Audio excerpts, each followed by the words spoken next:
The technology likely to have the greatest impact on the next few decades has arrived.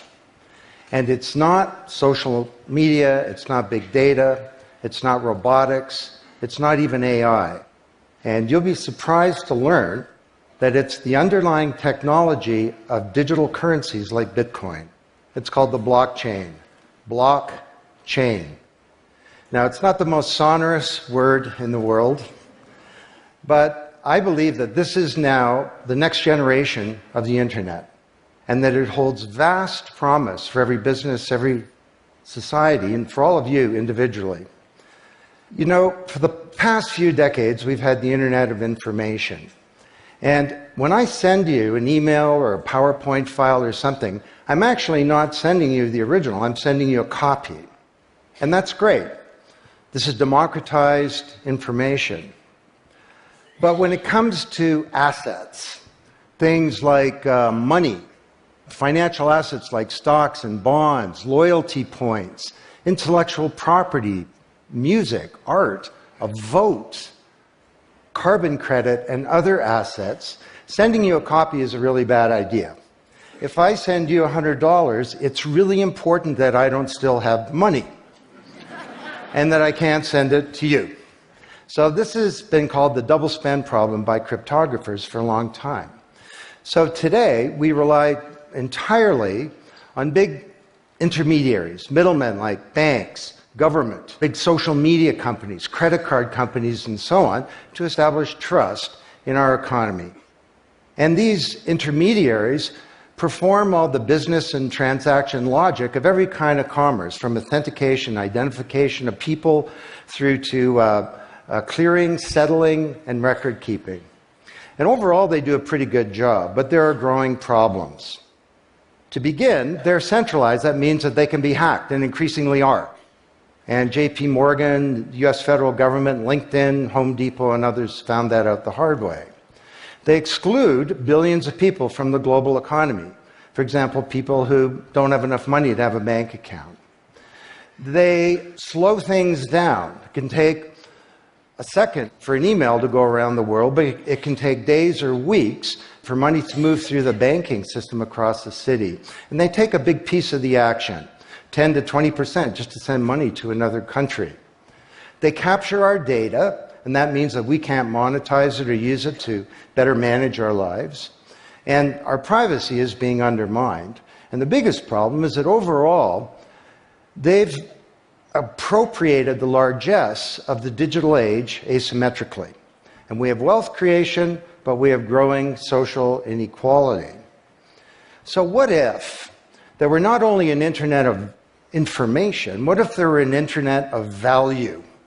Some kind of vast, global, distributed ledger running on millions of computers and available to everybody, and where every kind of asset, from money to music, could be stored, moved, transacted, exchanged, and managed, all without powerful intermediaries. What if there were a native medium for value? Well, in 2008, the financial industry crashed, and perhaps propitiously, an unknown or anonymous person or persons named Satoshi Nakamoto created a paper where he developed a protocol for a digital cash that used an underlying cryptocurrency called Bitcoin. And this cryptocurrency enabled people to establish trust and do transactions without a third party.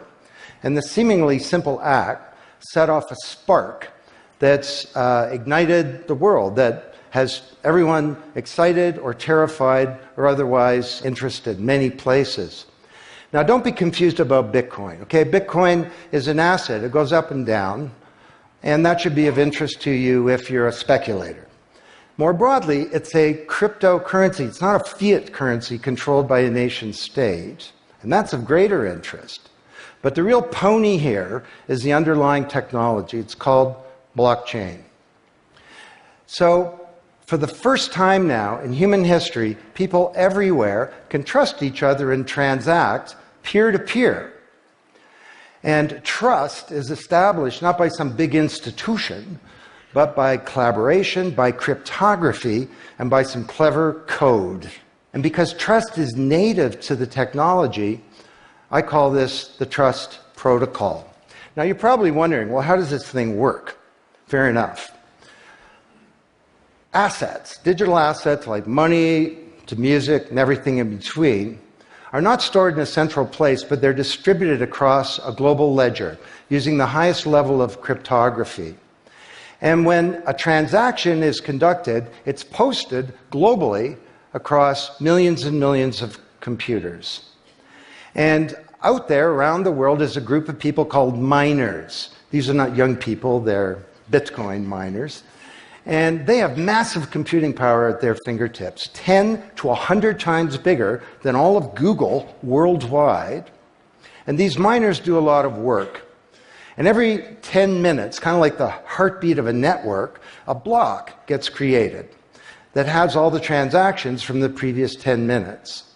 And then the miners get to work trying to solve some tough problems. And they compete. And the first miner to find out the truth and to validate the block is rewarded in digital currency, in the case of the Bitcoin blockchain with Bitcoin. And then, this is the key part, that block is linked to the previous block and the previous block to create a chain of blocks, and everyone is timestamped, kind of like with a digital wax seal. So if I wanted to go and hack a block and say, pay you and you with the same money, I'd have to hack that block, plus all the preceding blocks, the entire history of commerce on that blockchain, not just on one computer, but across millions of computers simultaneously, all using the highest levels of encryption in the light of the most powerful computing resource in the world that's watching me. Tough to do. And this is infinitely more secure than the computer systems that we have today. Blockchain, that's how it works. So the Bitcoin blockchain is just one. There are many. The Ethereum blockchain was developed by a Canadian named Vitalik Buterin. He's 19 years old. And this blockchain has some extraordinary capabilities. One of them is that you can build smart contracts. It's kind of what it sounds like. It's a contract that self-executes. And the contract handles the enforcement and the management, performance, and payment. The contract kind of has a bank account, too, in a sense, of agreements between people. And today, on the Ethereum blockchain, there are projects underway to do everything from create a new replacement for the stock market to create a new model of democracy where politicians are accountable to citizens. So, to understand what a radical change this is going to bring, let's look at one industry, financial services. You recognize this? Rube Goldberg machine. It's a ridiculously complicated machine that does something really simple, like crack an egg or shut a door.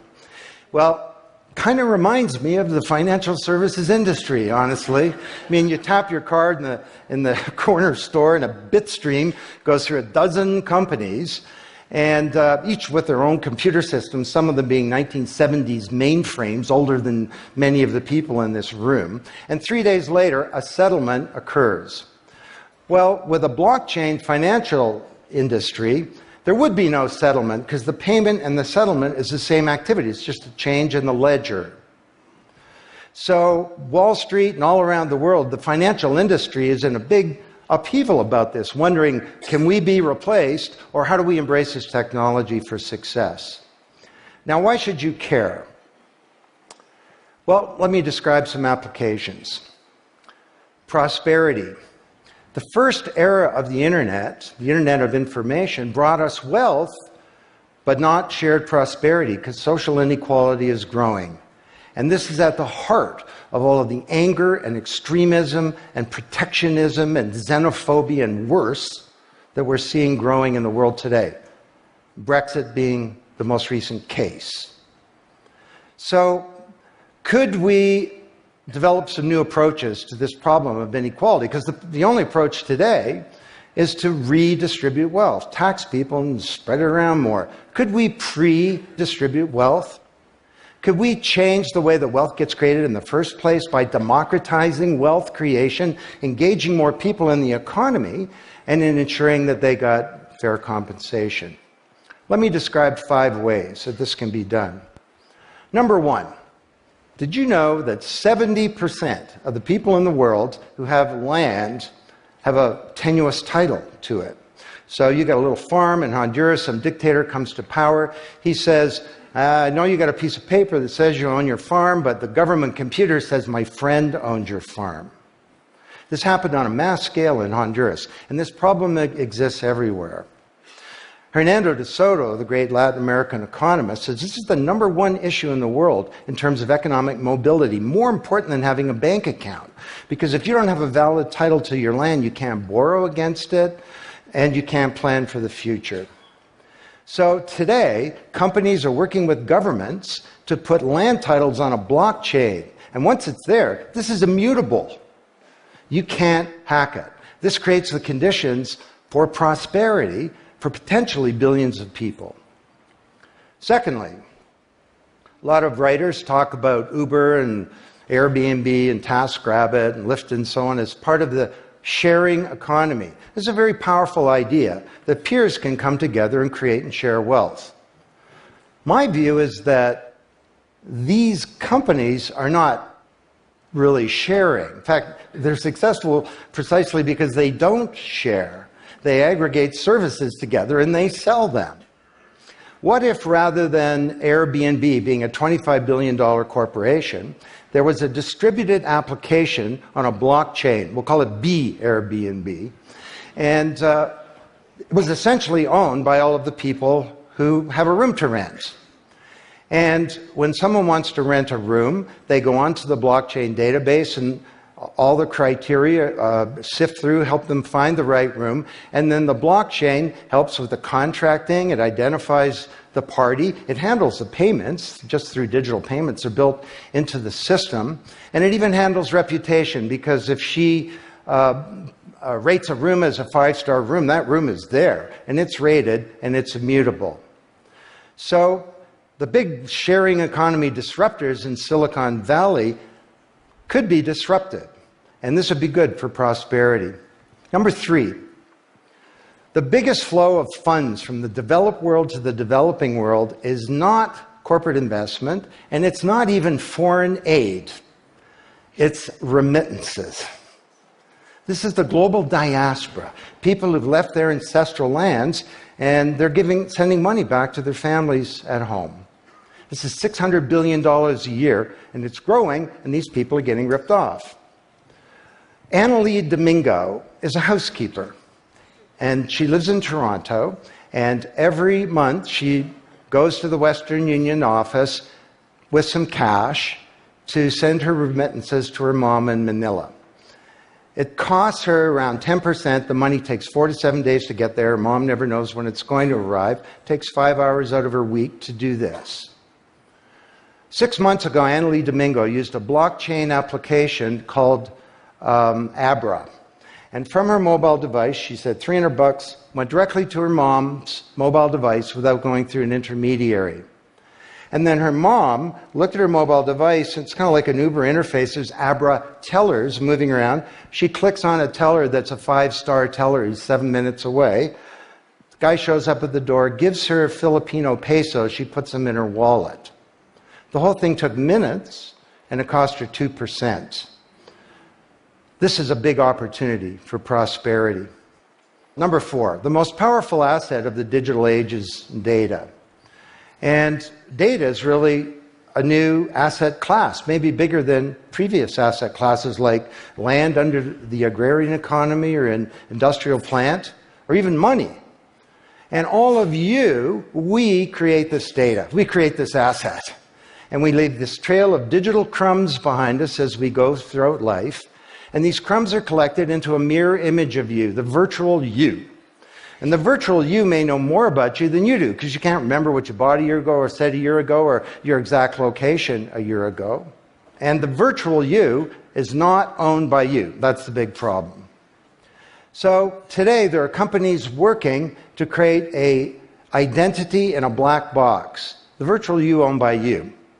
And this black box moves around with you as you travel throughout the world, and it's very, very stingy. It only gives away the shred of information that's required to do something. A lot of transactions, the seller doesn't even need to know who you are. They just need to know that they got paid. And then this avatar is sweeping up all this data and enabling you to monetize it. And this is a wonderful thing, because it can also help us protect our privacy. And privacy is the foundation of a free society. Let's get this asset that we create back under our control, where we can own our own identity and manage it responsibly. Finally,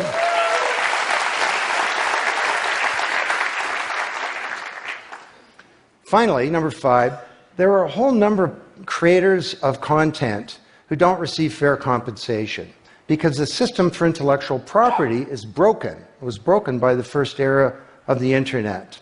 Take music. Musicians are left with crumbs at the end of the whole food chain. You know, if you're a songwriter, 25 years ago you wrote a hit song, it got 1 million singles, you could get royalties of around $45,000. Today you're a songwriter, you write a hit song, it gets 1 million screams, you don't get $45K, you get $36. Enough to buy a nice pizza. So Imogen Heap, the Grammy-winning singer-songwriter, is now putting music on a blockchain ecosystem. She calls it mycelium. And the music has a smart contract surrounding it. And the music protects her intellectual property rights. You want to listen to the song, it's free, or maybe it's a few microcents flow into a digital account. You want to put the song in your movie, that's different, and the IP rights are all specified. You want to make a ringtone, that's different. She describes that the song becomes a business. It's out there on this platform, marketing itself, protecting the rights of the author, and because the song has a payment system, in a sense a bank account, all the money flows back to the artist, and they control the industry rather than these powerful intermediaries. Now this is